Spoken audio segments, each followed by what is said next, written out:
أزول نسوف يسوني زر مازال نزرد مسلاي غافو مزرو يساقيا غاد مسلاي غاف 54 غاف ويدي دي سلونا هاف ثقرولانا تمورث الجزائر أجرونا 22 نا 21 هاد مسلاي يقول مس محمد مشاتي أزول bonsoir. Bonsoir. Alors, tout le monde vous connaît, vous faites partie des groupes des 22 ou des 21. Vous êtes l'auteur du livre militant de l'indépendance algérienne, Mémoire 1921-2000.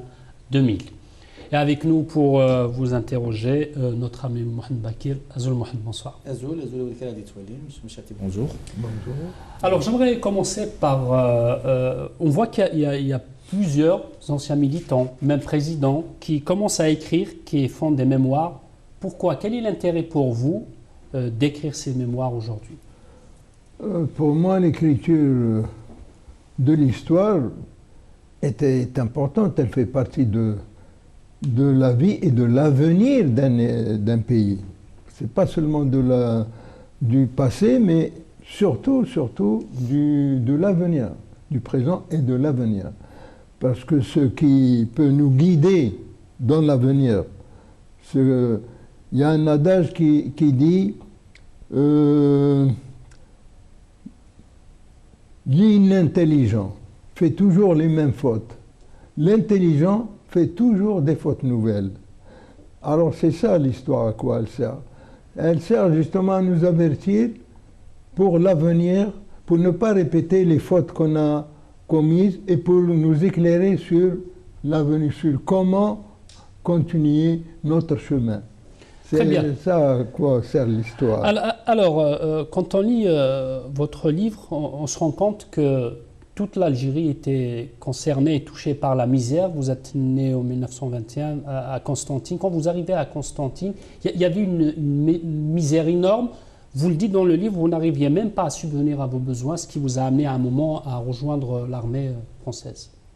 Oui, effectivement. C'est-à-dire à l'époque, naturellement, en tant qu'indigène, le colonialisme français a tout fait pour nous exterminer. Seulement on était tellement nombreux qu'il n'est pas arrivé à ses fins.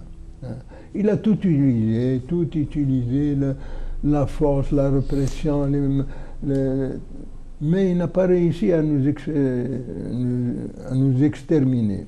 Parce que le pouvoir colonial pensait pouvoir s'accaparer l'Algérie comme ça pour qu'elle devienne, et pour que nous, en tant que, de par notre existence, malheureusement, comme il n'a pas pu nous exterminer, il nous utilise comme esclaves. Voilà. Et on était esclaves. On était, c'est bien simple, on était en résidence surveillée dans notre propre pays. En résidence surveillée. C'est-à-dire, je prends l'exemple de Constantine ou d'Alger. Prenons l'exemple d'Alger. En tant qu'autochtone, on habitait où? On habitait la Casbah. Mais en dehors de la Casbah, la ville européenne, eh ben c'est les Français. Européens, c'est les Français qui l'occupent. Dans la Casbah, nous vivions, voilà, en résidence surveillée. Sitôt que quelqu'un veut sortir de la Casbah pour aller ailleurs, s'il s'aventure à aller comme il était habillé en indigène, automatiquement le premier flic l'arrête et lui dit hey, « toi là-bas, où tu vas, qu'est-ce que tes papiers et tout ça ». Mais si par exemple en sortant il s'habille un peu à l'européenne, il peut passer inaperçu. Mohamed. Voilà pourquoi on était en résidence surveillée. En plus de ça, c'est que ils font des rafles aussi, en plus. Mais ce qui est frappant dans ce que vous écrivez, c'est qu'on a l'habitude avec la misère dans les milieux ruraux. Mais là, vous décrivez la misère dans un milieu citadin. Oui, donc, dans le milieu citadin, eh ben, ceux qui avaient un bon travail, ceux par exemple qui étaient commerçants, ceux qui étaient, je ne peux pas dire fonctionnaires, parce qu'ils étaient très minoritaires, les fonctionnaires. À quoi? C'était un postier, par exemple, des choses comme ça. Mais le reste, en dehors des commerçants, il y a les petits artisans, par exemple, les artisans, des forgerons, des dinandiers, des savetiers, comme mes parents qui étaient savetiers à l'époque et qui fabriquaient la chaussure pour la femme et la chaussure pour l'homme, la chebrella et la belra. Voilà. C'était ça. C'était des petits artisans ou alors des commerçants qui avaient des épiceries. En lisant le livre ici, on se rend compte que les zaouïas jouaient un grand rôle. Effectivement. Effectivement, les zaouïas étaient nombreux. Donc Constantine même, il y avait une dizaine de zaouïas. Eh bien, ce rôle qu'ils jouaient, c'est un rôle religieux qui est connu. Mais en plus de ça, il y avait les parmi eux, la plupart, c'était des soufis. C'est le soufisme qui était chez nous en Algérie. Et c'est pour ça, par exemple, que l'Amir Abdelkader, on dit Abdelkader était soufite parce que le soufisme en Algérie était très propagé. Ouais. Les Zaouïas, voilà, jouaient ce rôle religieux, pas plus, mais ils jouaient un autre rôle, c'est-à-dire le pouvoir colonial les utilisait des fois consciemment, des fois parmi eux s'adressaient carrément au chef des fois, mais d'autres, par exemple, non, ils ne fonctionnaient pas, mais c'est-à-dire ils ne faisaient pas de mal, mais ils propageaient la religion, voilà. Avant qu'on arrive peut-être à l'OCA 54, j'aimerais savoir comment vous avez vécu les événements de 1945. Les événements de 1945, je les ai vécus beaucoup plus. J'étais dans l'armée française. Je venais d'être la fin de la guerre, le 8 mai 1945. Démobilisé. Je me trouvais à Marseille lorsque j'ai appris ce qui se passait. Et naturellement, notre régiment est rentré. Et là, on a fait pression sur moi pour me réengager dans l'armée. Ouais. Là, j'ai carrément refusé. J'ai dit non, moi je vais aller rejoindre ma famille pour travailler pour ma famille. Alors, je ne les ai pas vécus, je les ai vécus après, puisque le 8 mai, moi j'étais encore soldat. Mais c'est après ça qu'on j'ai demandé à sortir, à quitter, et je rentre à Constantine et je trouve les membres de ma famille, je trouve des gens que je connais et tout ça qui me racontent ce qui s'est passé. Alors là, j'étais intérieurement, j'allais exploser. Je n'arrêtais pas. Je peux dire que d'une certaine manière, j'étais un peu inconscient. J'insultais la France, je débitais tout. Et je pensais que me révolter pour aller. Mais les gens qui me connaissent, mais pas des parents, des jeunes de mon âge, comme ça et tout, qui me faisaient patienter, me disent attention, il y a des risques, il ne faut pas parler comme ça. Ils m'ont expliqué la situation sur place. Moi, je l'ignorais. Et je pensais tout de suite qu'on allait passer à l'action. Alors, ils m'ont dit, bon, tu es d'accord pour passer à l'action, tout ça? Je dis oui. Alors là, ils me mettent dans une cellule. Et alors là, c'était plutôt le politique. Et moi, je disais, alors c'est comment? Alors c'est là où ils m'ont fait comprendre que c'était d'abord le politique. Avant d'aller, ouais. Donc finalement, le début de votre prise de conscience, c'est un certain nombre d'éléments. Il y a l'admiration que vous avez pour Ben Badis et Dr Bendiloul, oui, qui est peut-être un souvenir d'enfance, c'est surtout un souvenir d'enfance. C'est un souvenir d'enfance, effectivement, parce que il ne faut pas oublier que Ben Jelloul, Ben Badis, tout cela, ils n'ont fait que reprendre un peu l'action de l'Amir Khalid. L'action de l'Amir Khalid qui avait commencé à la fin de la guerre 1919, ben l'Amir Khalid, tout de suite, parce qu'il était officier de l'armée française, et alors là, il a vu ce qui s'est passé pendant la guerre, il a vu combien il y a eu d'Algériens qui sont morts pour la France. Alors là, il a eu ce sentiment de patriotique. Il s'est adressé, il a fait une lettre au président Wilson à l'époque pour demander l'autodétermination. Et même, il est le premier, c'est lui qui est le premier à parler de l'indépendance. Bien avant l'étoile nord-africaine, qu'on attribue ça Il ne parlait pas d'égalité des droits, l'Émir Khaled. Oui, il Donc c'est parlait entre autres. plutôt l'égalité des droits que l'indépendance. Si, il a parlé, il n'y a qu'à voir l'indépendance, ça c'est Charles-André Julien, plus grand des historiens actuellement, c'est Charles-André Julien qui dit que le premier qui a demandé l'indépendance, c'est l'Émir Khaled, petit-fils de l'Émir Abdelkader. Ça, il faut, la page 100.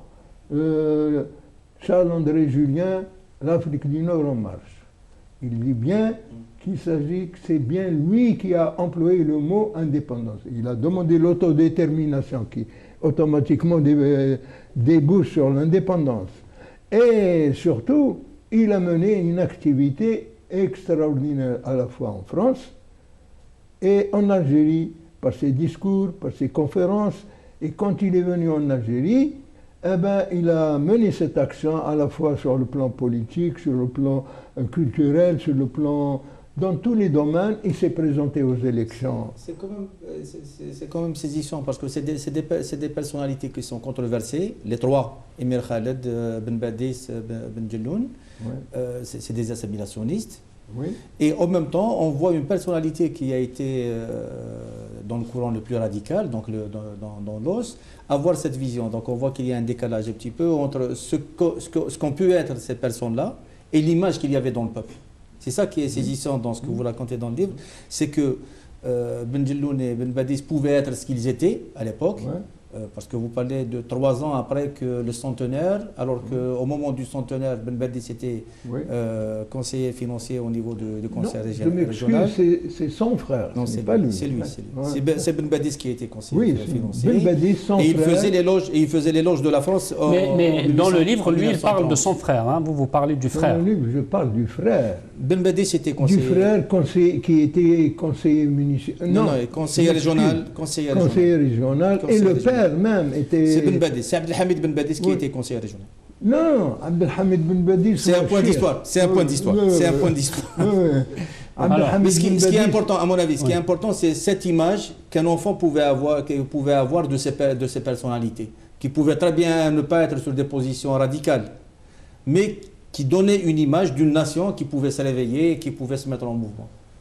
Celui qui a semé la graine, c'est bien l'Émir Khaled, petit-fils de l'Émir Abdelkader. Par son action d'abord en France, mais c'est surtout en Algérie où il a mené une action sur le plan politique.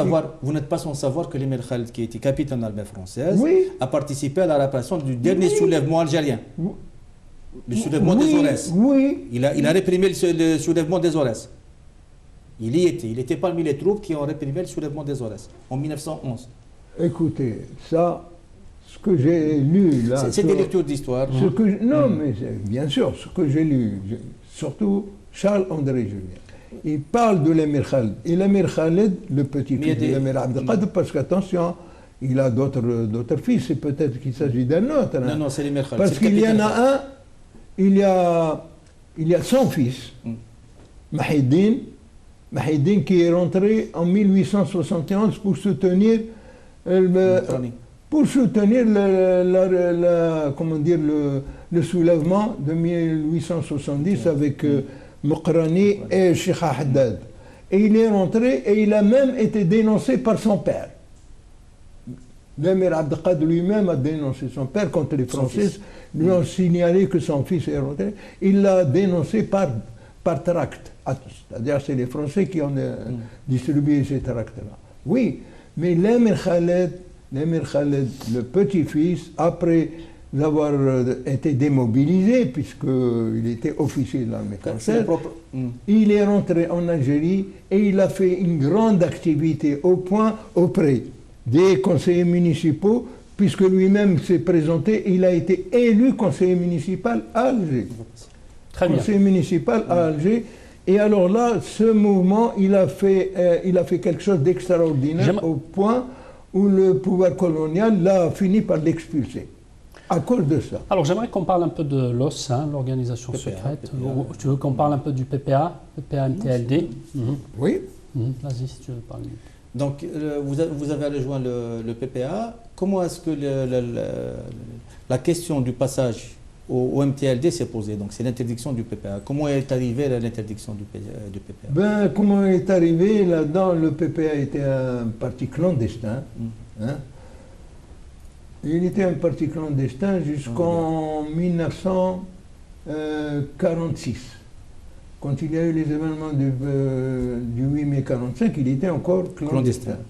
Mais Messali Hadj, sous l'influence de Azam Pacha, de la Ligue arabe, une rencontre avec lui, Azam Pacha lui dit: mais ce que vous faites, votre parti, vous faites comme ça dans la clandestinité, c'est pas bien, il vaut mieux créer un parti politique légal, comme ça vous permettra de diffuser vos idées.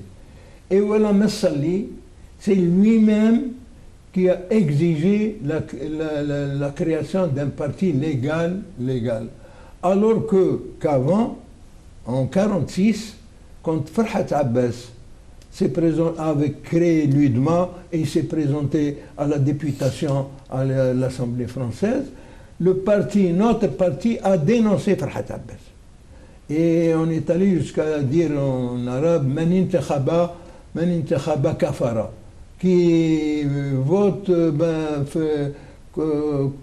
fait un, comment on dit en français, kafara. Il renonce sur oui, ça, notre parti l'a dénoncé pour que, quelques mois après, on crée le MTLD, et voilà, sous l'influence de Messali, qui a exigé, contrairement à la majorité des responsables qui étaient contre, on était pour le passage à l'action armée, Messali exigeait un parti légal.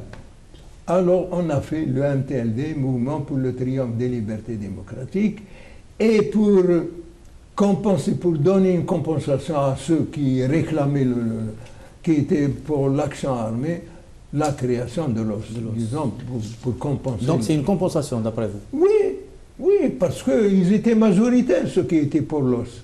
C'est Messali seulement, ils ont fini par lui céder, puisqu'il est le président, ils ont cédé pour faire le MTLD. Ce qui fait d'un côté, il y a le MTLD qui est de la politique, de l'autre côté, la création de l'OS, à laquelle qui était chargé de préparer l'action armée, naturellement, de former des... C'était quoi ces missions exactement? La mission de l'OS, c'était quoi? La mission de l'OS, c'est justement pour le passage à l'action armée, mais pour former des cadres dirigeants. On n'engage pas tout le peuple comme ça à la guerre sans qu'il y ait de chef, sans qu'il y ait de... l'OS, sa fonction était de former, disons, quelques officiers qui peuvent mener le combat, qui peuvent diriger le peuple pour le combat. Et alors là, l'OS, à l'époque, à la tête de l'OS, c'était Belwijdad, Mohamed Belwijdad, avec pour adjoint Aït Ahmed. C'est de Barin. C'était de Barin. Avec de Barin, c'était pour les créateurs. Oui, de Barin, docteur de Barin, Lamine de Barin et Belwijdad. Mais sur le plan de l'action, c'était Aït Ahmed, qui était responsable à l'état-major national et en même temps responsable du département d'Alger. Pour le département d'Oran, c'était Ben Bella qui était responsable. Et pour le département de Constantine, c'était Baudiev qui était responsable. Ça, à l'échelle des états-majors départementaux. Voilà. Est-ce que, parce qu'on entend ici, là, moi je pense que vous allez peut-être le confirmer, est-ce qu'Abban, il faisait partie de l'OS ou pas? Abban, à mon avis, moi, il a fait partie de l'OS. Parce que celui qui était responsable de la zone du nord constantinois, Gras Abderrahman, c'est lui qui s'est réuni avant l'arrestation de Abban. Gras Abderrahman s'est réuni avec Abban, avec quelqu'un de Sétif, son nom, Gnifi, parce qu'il ne réunissait pas tous les responsables de la zone. Alors il les réunissait par deux ou par localité. Oui, c'était Gras Abderrahman qui a terminé la réunion avec Abban et Gnifi. Il rentre à Constantine pour faire une autre réunion avec 02 se fait Bentobel, il arrive chez lui à la maison parce qu'il devait se réunir chez lui à la maison. Il arrive à la maison, il trouve toute la maison sans dessus-dessous, la police venait de quitter. Alors sa mère lui a dit attention, faut le compte d'ici, il y a la police qui venait. Il venait, voilà. Et 02 avait été arrêté. Bentobel, lui qui était chômeur, il n'a pas été arrêté. Il va taper à la porte de Garras pour la réunion parce que. Et sa mère qui lui dit روح يا بوسرويلا روح comme la police vous cherche. Voilà comment ça. Pour confirmer à Quand vous dites que c'était une concession, que la constitution de l'OS c'était une concession, comment se passaient les rapports entre l'OS et le MTLD? Eh bien, tout simplement, il y avait le chef d'état-major national, en l'occurrence, c'était Belouizdad, puisque Belouizdad il était malade, c'est Aït Ahmed. Et comment il y a le contact, c'est avec un seul responsable du politique, c'était Lahou el-Houssin. Le secrétaire général. Le secrétaire général, personne d'autre, uniquement le secrétaire général qui était chargé à la fois de recevoir les comptes rendus d'activité et qui donnait des instructions pour d'autres activités ainsi que l'argent pour faire fonctionner. Voilà comment ça se passait. Les membres de l'OS c'était des permanents? Non. Pas tous, non. C'est-à-dire il y a les chefs qui étaient permanents. Les chefs de zone étaient permanents. Uniquement les chefs de zone qui étaient permanents. Parce qu'en dessous des chefs de zone, les chefs de zone, il y avait naturellement en Oranie Ben Bella et puis les chefs de zone, ils étaient 2 ou 3 chefs de zone, parce qu'ils ont une activité continue. Voilà. Dans le Constantinois, la même chose, dans l'Algérois, la même chose. Donc, mais en même temps, quand on vous lit, vous dites que c'est l'incident de Tébessa qui a fait arrêter tous les membres de l'OS, on se dit que finalement, elle était un peu fragile, cette organisation. Comment ça se fait qu'arrêter quelqu'un, et puis tout de suite après, on démantèle tout un réseau, toute une organisation? Oui, malheureusement, c'est un problème qui n'a pas encore été soulevé. C'est un problème que je connais très bien, parce que cet incident qui s'est passé Boudiaf dit qu'il s'agit d'un incident mineur. Ce n'était pas un incident mineur, la preuve, ce qui s'est passé. Parce qu'avant l'affaire de Tébessa, il y avait exactement la même affaire sur Biskra. Boudiaf, en tant que chef responsable pour le Constantinois, avait donné instruction à qui? Au chef de zone. Le chef de zone, c'était Garras Abderrahman. Parce que dans le Constantinois, le département de Constantine, il y avait le chef de zone Garras Abderrahman pour le nord constantinois, Didouche Mourad pour l'est constantinois. Ouais. Alors il lui a donné instruction pour aller, en quelque sorte, passer quelqu'un en conseil de discipline et lui a appliqué une sanction. C'était à Biskra.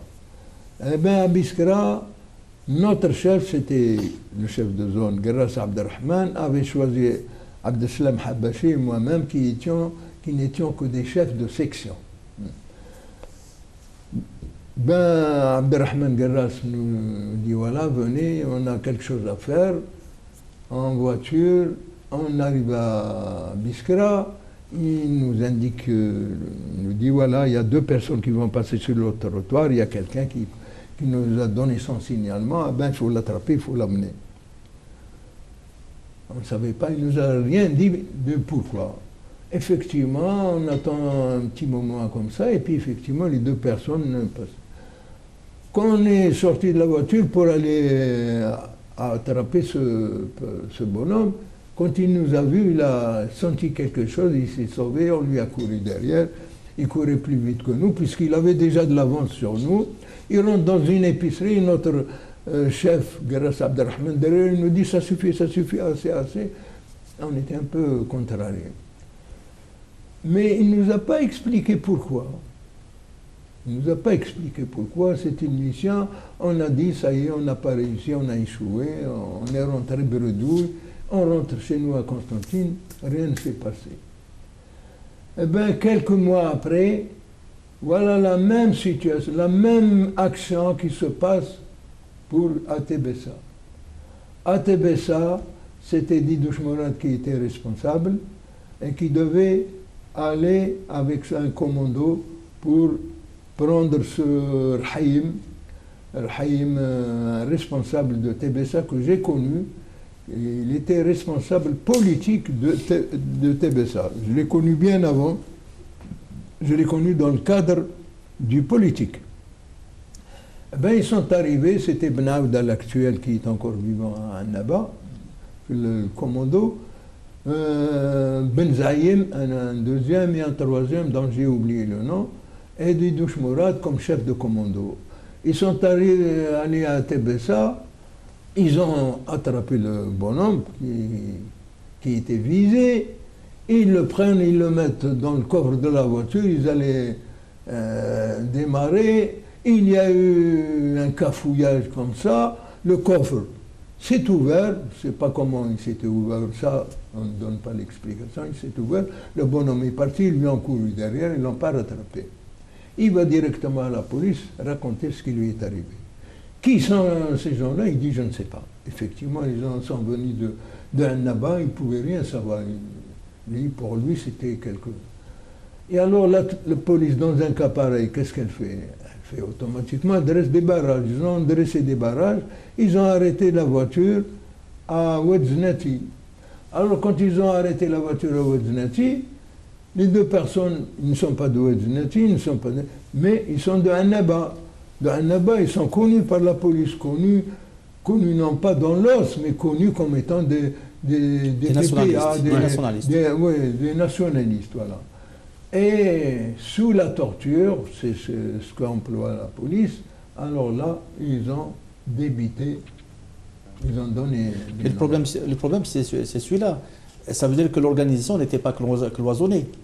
Ça veut dire qu'il y avait soit un problème de cloisonnement dans l'organisation, oui, ou bien il y a une autre possibilité, c'est qu'on a voulu se débarrasser de l'organisation. Il y a des milieux au niveau du parti, du PPMTLD, qui ont voulu se débarrasser de l'organisation. C'était une bonne occasion pour donner des gens. Non. Sincèrement, il n'y avait pas de ça. Il y avait tout simplement de notre faute, quand je dis de notre faute, c'est-à-dire à l'échelle des responsables. Pourquoi cette action? Parce qu'à chaque fois qu'on tue quelqu'un, parce qu'il y avait une discipline terrible, il y avait une discipline qu'on impose uniquement aux soldats en caserne. Or, on n'était pas des soldats en caserne, on était des militants, c'est un contrat moral beaucoup plus qu'autre chose.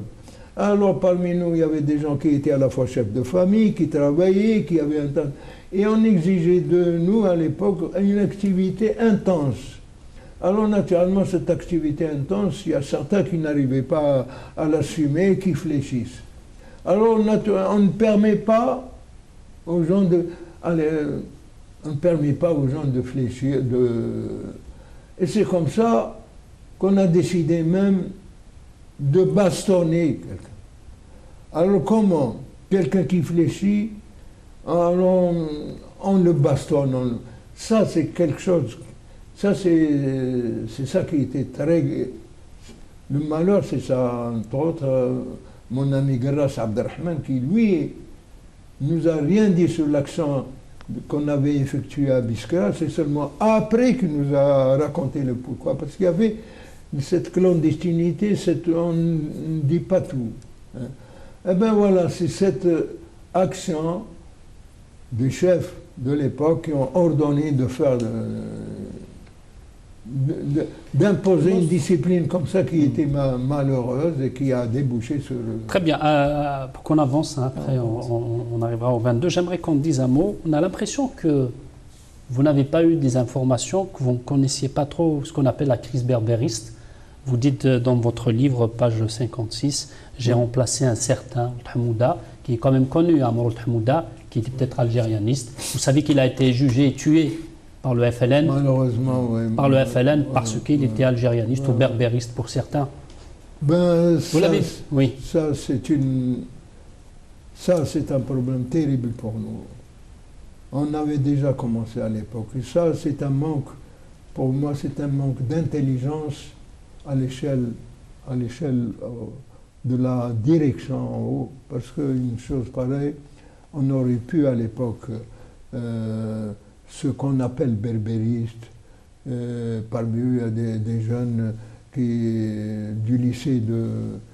Mnac, non. Oui. Oui, eh ben, ce problème qui a été posé, il a été posé à juste raison. Pour moi, je dis à juste raison. Pourquoi? Parce que notre mouvement, malheureusement, fonctionnait un petit peu comme une espèce de zaouïa.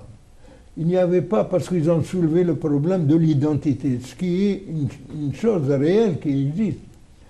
Mais le parti lui-même, au niveau des dirigeants, n'était pas à la hauteur, parce qu'ils auraient pu solutionner ce problème. Il y a le faute de part et d'autre, mais celle qui est impardonnable est la part des responsables. Parce qu'on aurait pu gagner ces jeunes, on aurait pu discuter, on aurait pu... Ben voilà, c'est une chose qui n'a pas été... Notre parti politique, par exemple, on parle d'indépendance, comme on parle on identifie notre, par exemple, nationalisme, on ne sait pas ce que c'est. C'est quoi? Comment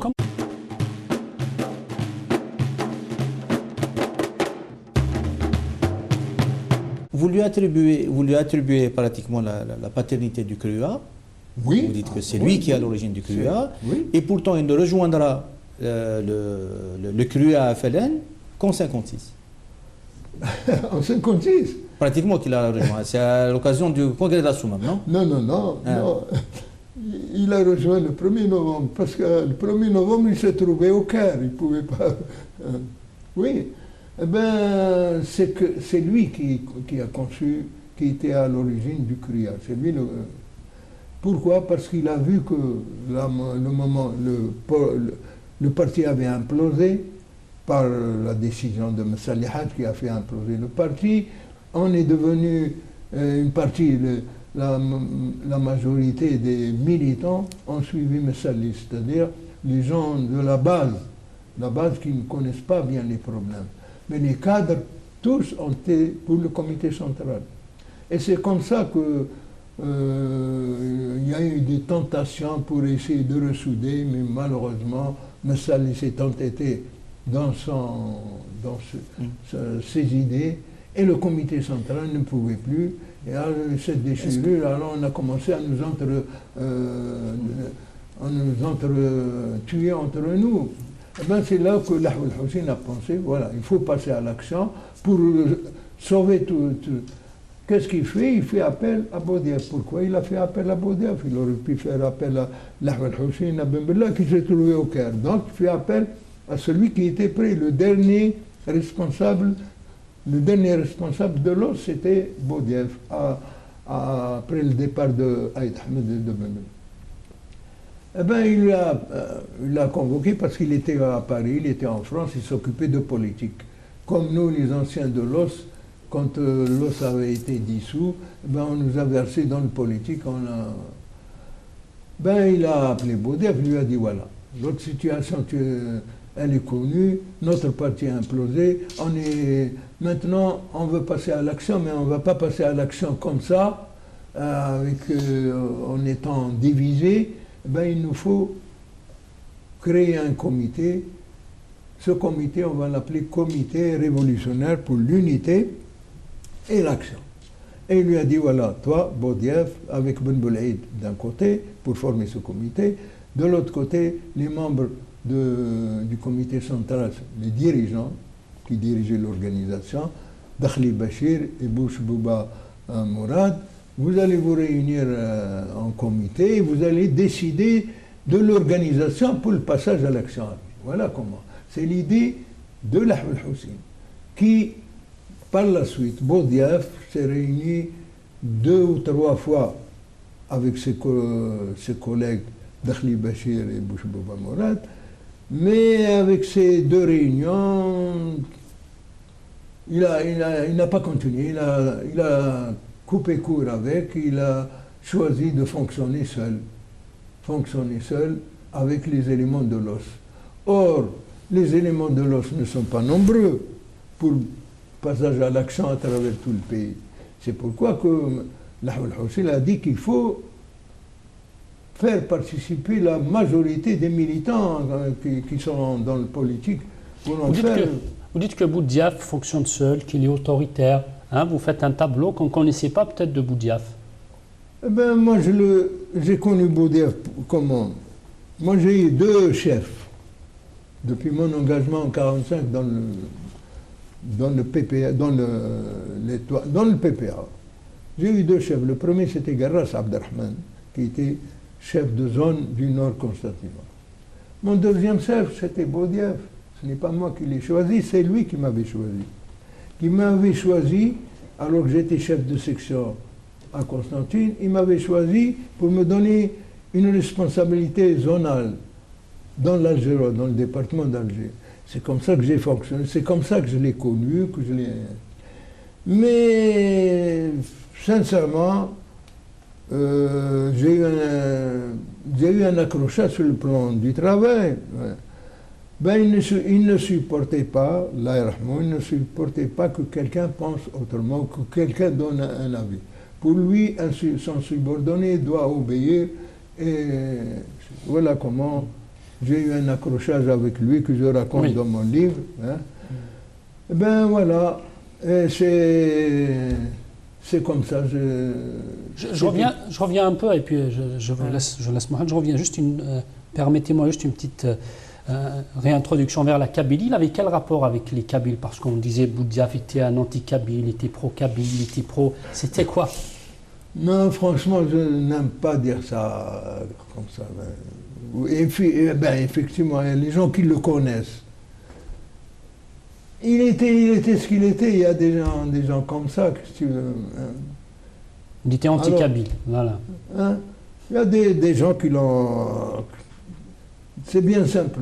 Ça, ce sont les ambitions. Comme moi, je dis, les hommes politiques aux ambitions démesurées deviennent sourds et aveugles. Et ils ont souvent été à l'origine de crimes impardonnables. Ben, les ambitions politiques, c'est ça. On est contre tous ceux qui n'est pas avec soi. C'est ça les hommes politiques aux ambitions démesurées. Ben, malheureusement, c'est ça. Mohamed? Moi, je suis un petit peu interloqué par la façon dont vous appréhendez l'os. Oui. Donc, je m'interroge. Qu'est-ce qu'était l'os? Est-ce que l'os, c'était une armée? C'était une organisation militaire? Donc, dans ce cas-là, c'était une organisation militaire qui répondait à une logique de subordination? Ou est-ce que c'était une organisation politique? C'était un autre parti? Non, on peut dire que c'était une organisation qui fonctionne normalement militaire, une organisation paramilitaire. C'est ça, une organisation paramilitaire. Seulement, il ne faut pas oublier qu'elle fonctionne avec des civils. On n'est pas des soldats, des militaires en caserne. C'est ça. C'est ça l'os. Une organisation paramilitaire. Parce que c'est ce qui me pose problème. À partir de ce moment-là, l'évaluation des hommes, elle change. Oui. Je me suis toujours interrogé sur les qualités militaires de Boudiaf. Parce qu'on ne trouve pas trace.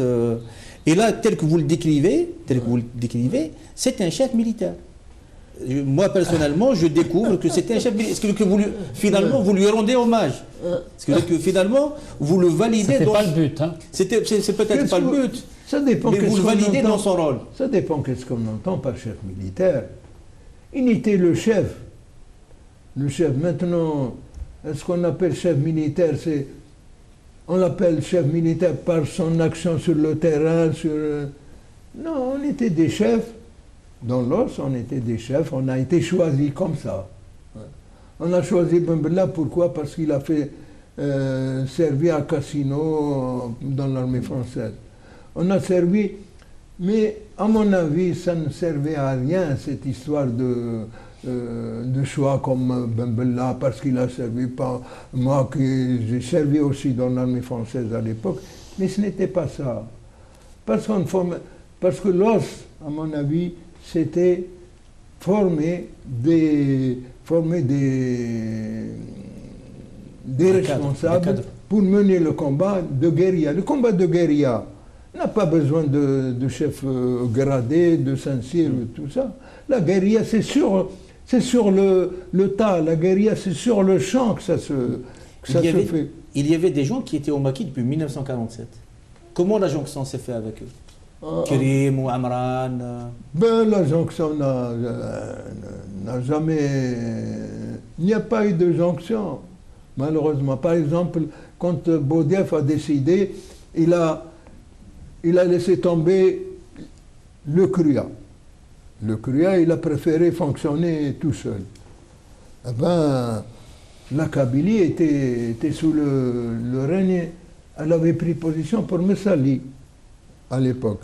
On va essayer peut-être un peu de parler des 22. Hein. On y arrive. On dit 21, on y arrive parce qu'on n'aura pas beaucoup de temps, sinon il faut qu'on en parle des 22. On est dans les 22, justement. Voilà, on arrive aux 22 et qu'on avance un peu. Et on reviendra sur Ben Bella. Alors, c'est vous qui aviez dit au premier les 21, pas les 22, c'était 21. Ça s'est passé comment en fait, cette réunion? C'est une chose que je raconte dans mon livre, mais je vais vous le dire. Cette histoire 21, pourquoi? Parce que les gens à chaque fois ils viennent m'interroger, alors vous étiez 21 ou 22. Je ne sais pas, il n'y a pas, je ne comprends pas pourquoi, ce n'est pas une question importante. Oui. Parce que là, il y a eu c'est Yves Courrière qui, dans son livre, a cité 22 personnes.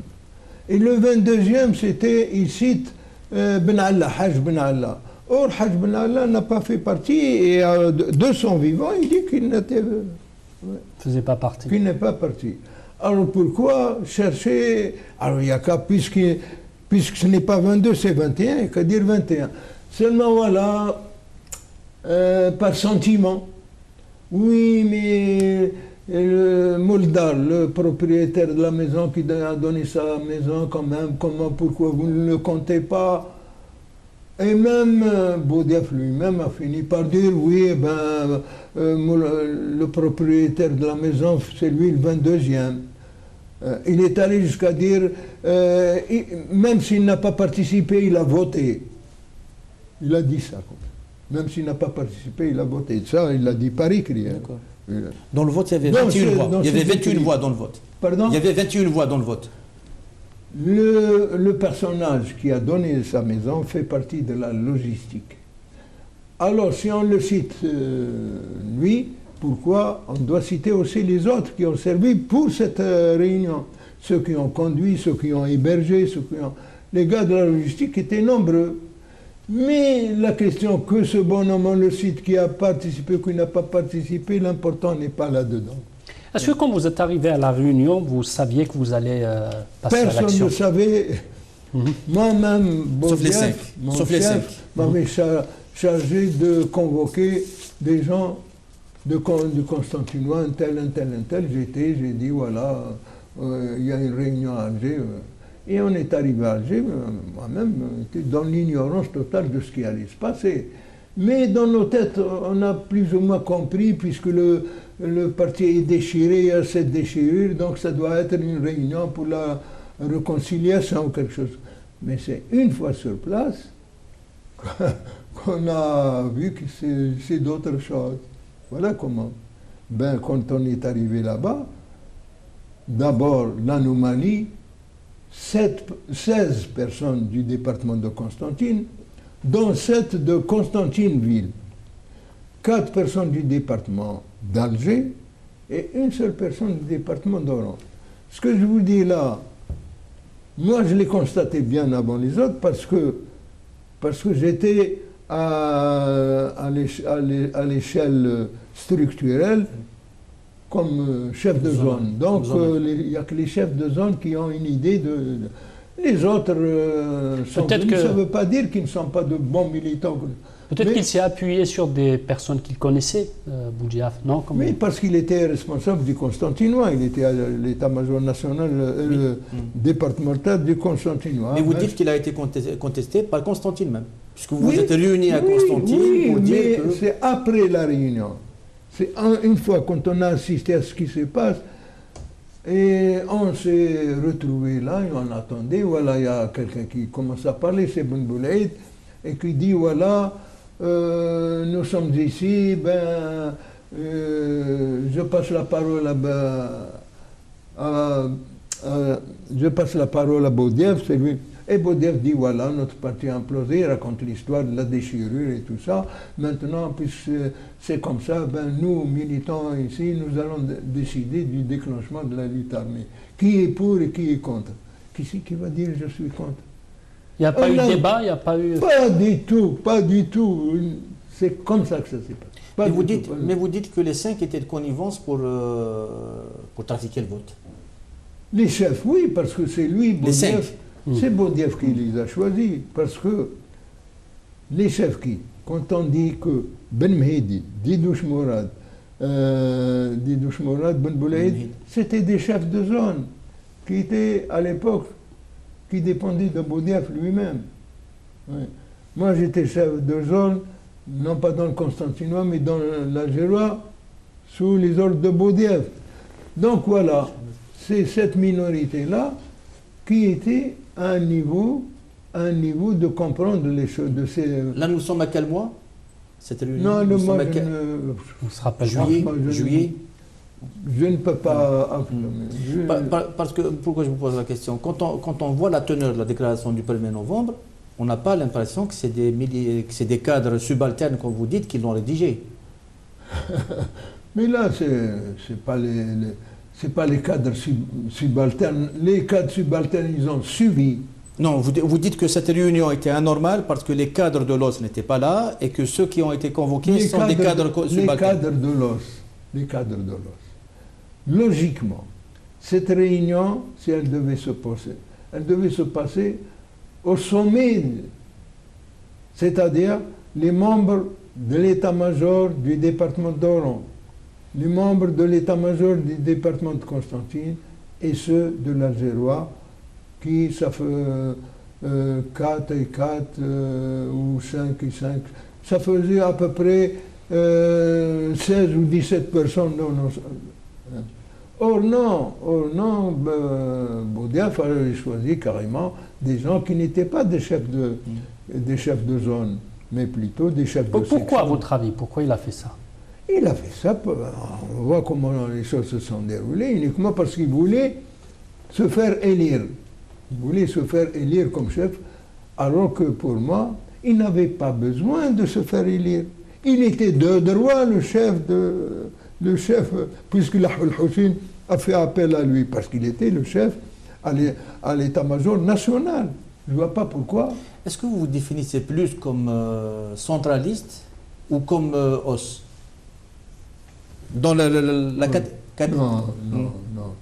Comme membre de l'OS. Je suis membre de l'OS, mais quand il y a eu la déchirure du parti, il fallait prendre position, ou on est pour Messali, ou on est pour le comité central. Moi, j'ai pris position pour le comité central. Et le choix n'était pas ni pour l'un ni pour l'autre, mais pour l'action? Oui, bien sûr, pour l'action, mais c'est-à-dire le comité central, ce sont les cadres qui ont préféré, parce qu'ils connaissaient mieux le côté politique. Ceux qui ont suivi Messali, ce sont surtout la base qui a suivi par sentiment. La déclaration du 1er novembre. Vas-y. La déclaration du 1er novembre, est-ce que c'est un comité de rédaction ou est-ce qu'elle a été élaborée en dehors des 22 ou est-ce que c'est quelqu'un... En dehors des 22. Elle a été élaborée en dehors des 22. Et jusqu'à maintenant, on ne sait pas qui c'est qui l'a rédigé. Voilà. Très bien. Donc, en dehors des 22, j'aimerais juste qu'après 54, vous venez en France. Quand vous parlez de la Fédération de France, vous ne parlez pas beaucoup de MNA. Hein, on trouve pas beaucoup avant du groupe de Rachid Ali Yahya. De Rachid Ali Yahya. Est-ce que quand vous êtes arrivé ici, vous connaissez Rachid Ali Yahya ou pas, celui qui était à la tête de la crise berbériste? Non, oui, mais là, c'était... Non, il ne le connaît même pas. C'était en mais là, 49. c'était Rachid Ali Yahya n'était plus déjà n'était plus à la là-dedans, tête. ouais. Dans la fédération du PPM-TLD? Parce que vous êtes venu très tôt. Oui, Vous êtes venu très tôt. oui. Vous êtes venu décembre, janvier 55. Non? Pour la Fédération de France. Pour la Fédération de Ah. France, c'était Oui. c'était en 55. Oui. En 55, parce que j'étais à Lyon, j'étais malade, j'étais au sanatorium. Quand je suis sorti du sanatorium, mon ami Guerras Abderrahman, qui était mon chef dans le Constantinois, c'est lui qui m'a donné une fonction que j'ai assumée dans le sud de la France. Et puis après, il m'a dit, voilà, on a besoin de toi à Paris. On s'est retrouvés à Paris, on était quatre, voilà. Guerras Abderrahman, Ben Salem, Dou Mohamed et puis moi-même. Alors au début, c'était Tarbouch Mourad qui était le premier qui avait été choisi par Boudiaf lui-même, qui l'a chargé de créer la fédération du FLN en France. Tarbouch a commencé avec Guerras et deux autres personnes. Mais ils ne sont pas réunis. Ils devaient se réunir, mais malheureusement, Tarbouch s'est fait arrêter. Et restait Guerras qui devait se débrouiller pour... Juste aussi un mot, quel regard vous portez sur le congrès de la Soumam? Heureusement qu'il y avait eu le congrès de la Soumam. Heureusement, parce que tous les malheurs que nous vivons actuellement, c'est ce mauvais départ, c'est cette précipitation, c'est cette façon de passer à l'action. Parce que quand on n'était pas le groupe de Constantine, on n'était pas formé en groupe, pas du tout. C'est après cette fameuse réunion des 22, on s'est interrogé, on a vu qu'on était 16 du Constantinois et pourquoi? Ça nous a intrigués, on a fini par dire quand même, on ne va pas fonctionner, on va dire qu'il y a du régionalisme, il y a quoi? C'est ça qui nous a poussés. Et là, Guerras Abderrahman, qui était beaucoup plus en avance sur nous, qui est venu parce que Boudiaf ne l'a pas appelé, il l'a tout de suite écarté. Guerras, qui se trouvait en France, est venu. Quand il a appris cette réunion, il est venu à Constantine, comme il est de Constantine. Qu'est-ce qui s'est arrivé? On lui a raconté, voici ce qui s'est passé, la réunion, voici comment elle s'est déroulée. Alors comme il connaît Boudiaf beaucoup plus que moi, alors il a dit maintenant, ce malheur qui nous est arrivé, il va falloir qu'on va réparer un peu pour ne pas laisser Réparer quoi? Il a dit voilà, on va tenir une petite réunion, une petite conférence à Constantine et appeler Boudiaf, on va dire à Boudiaf de venir, d'assister à cette réunion pour dire à Boudiaf lui-même qu'on va refaire une autre réunion à Alger, mais avec les responsables concernés. Concernés, c'est-à-dire ceux qui connaissent les problèmes. Boudiaf a dit non, ce sera comme ça, les mchamcha, les mamcha, c'est roh al-habs. Voilà. L'expression textuellement qui a été débitée par lui. Vous avez été arrêté avant qu'il y ait la confrontation avec le MNA ou après? Non, le MNA, il n'y a pas de... On a subi, c'est eux qui ont commencé à bastonner et à tuer. C'est eux. En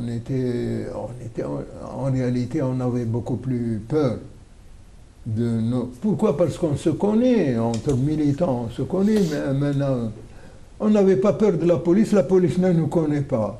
Tandis que les militants maintenant, ils nous connaissent. Ouais. Alors on a commencé comme ça, avec la hantise, mais il fallait faire, il fallait pas quand même. Ben, il y a eu qui ont été... J'ai un ami qui était avec moi, la première réunion qu'on avait tenue, on l'avait tenue à Lyon, mais à la fin de la réunion, on sort dehors, on ne s'est pas rendu compte, alors que la réunion, on était encerclé par les MNA. L'endroit où on s'était tenu, le café où on s'était tenu, le bonhomme qui avait ce café était vraiment un type ils les connaissaient tous, et puis quand ils le craignaient. Ben, quand on est sorti de là-bas, on a été bastonné. Mon ami s'est sauvé, il est allé au café pour se protéger. Moi, je n'ai pas été au café parce que je craignais si la police vient, je vais être arrêté. Alors je pensais sur mes jambes, mais finalement ils m'ont tombé dessus, bastonné. Voilà comment. Ça avait commencé par la bastonnade. Mais mon ami là, ils l'ont eu, ils ont fini par le tuer quelques jours après, à Paris. Et moi, je l'ai échappé une autre fois, c'était à Mulhouse. Mais il fallait qu'on fonctionnait comme ça, on avait la hantise, mais il fallait quand même... Très bien. Petit à petit, on a renversé la situation, on est devenu... J'aimerais qu'on parle un peu de Ben Bella, et puis on passe à l'Algérie d'aujourd'hui. Alors, est-ce que Ben Bella a trahi ou pas? Tu reviens à 50. À 51. Non, je reviens sur tout. Un portrait de Ben Bella, parce qu'il ne reste vraiment pas beaucoup de temps. Cette histoire de Ben Bella, quand il avait été arrêté, oui, effectivement, il y a les procès-verbaux de la police. Il y a Ben Khedda qui a écrit ça dans son livre. Ben Khedda n'a fait que reprendre les témoignages enregistrés par la police. C'est tout, il n'y a rien à... Ben oui, Ben Bella a tout donné. Mais il n'est pas le seul à avoir donné. Parce qu'il faut aussi, parce qu'ils ont été arrêtés en même temps, il y a le chef militaire, Belhadj Kobus, le fameux Kobus, qui était le responsable militaire à l'époque, à l'échelle nationale. Donc il a tout donné et Ben Bella n'a fait, je pense, Ben Bella n'a fait que confirmer et il en a rajouté pour... Est-ce qu'il a été un peu choisi indirectement, que ce soit à Tripoli après en 62, par sa proximité avec l'Égypte, mais par la France et De Gaulle aussi? Oui, malheureusement, ben, il avait choisi les Égyptiens avec Jamal Abdel Nasser. Ils se sentaient en communion ensemble en tant que militaires, anciens militaires. Mais les Français aussi l'ont les services par la façon, parce qu'il ne faut pas oublier qu'il avait été décoré par De Gaulle lui-même, parce qu'il a, dans son comportement pendant la guerre en Italie, il s'est distingué. Donc il y a d'un côté surtout les Égyptiens qui, eux, ils l'avaient en main. Les Français, c'est par en dessous, par des intermédiaires.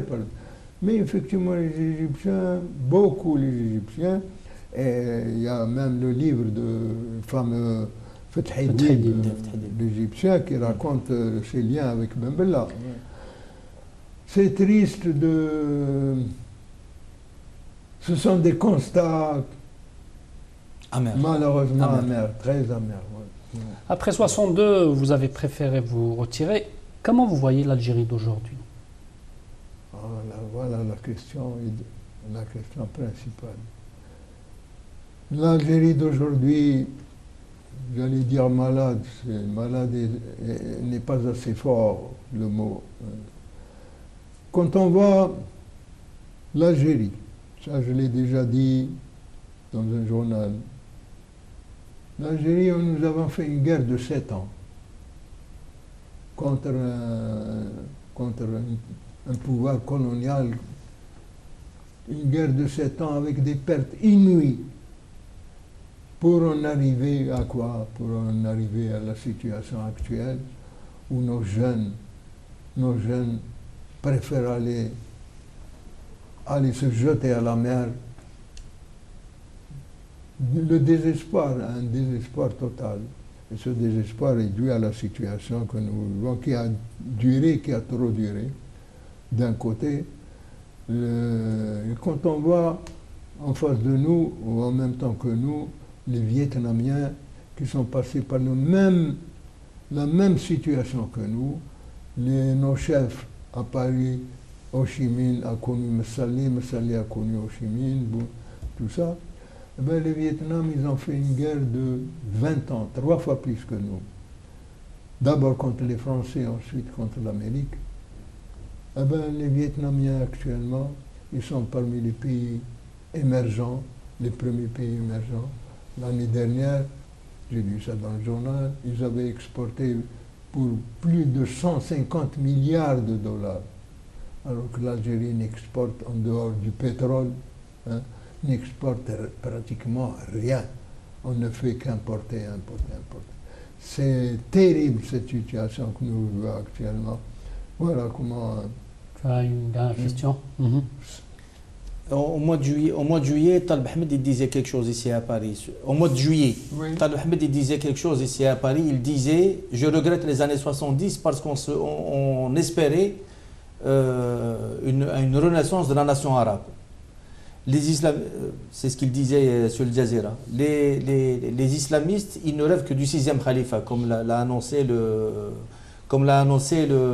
Premier ministre tunisien. Est-ce que, à votre avis, la question nationale algérienne est réglée? Est-ce que nous avons apporté une bonne réponse? Est-ce que nous avons apporté une réponse pérenne à la question nationale?